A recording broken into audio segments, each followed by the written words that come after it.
Now let's dive into how we can use this tool to quickly create podcast scripts. Let's check it out.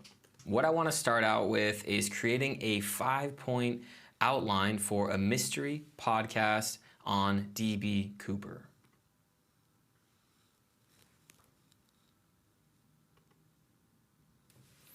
Great, so we have our 5-point outline, and it suggests how to actually go about shooting the podcast. So the podcast should start with an introduction to the case of DB Cooper, giving an overview of the incident that occurred on November 24th, 1971. The introduction should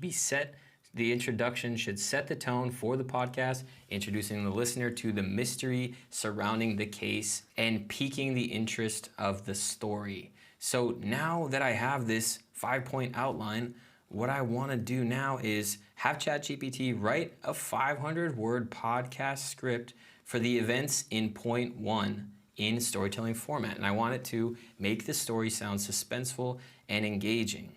So I'm going to put in that prompt. It's going to pop out basically a script that I can follow word for word and do that same exact process for each one of these points. And each one of these points could be its own chapter or section of the podcast. Perfect. So it not only gave me the narration for the script to follow, but it added some background elements of music and sound effects to add into the podcast just to further tell the story. And I could keep remixing this, keep rewriting it until I had exactly what I wanted. So this is an incredible, incredible tool for quickly writing podcasts.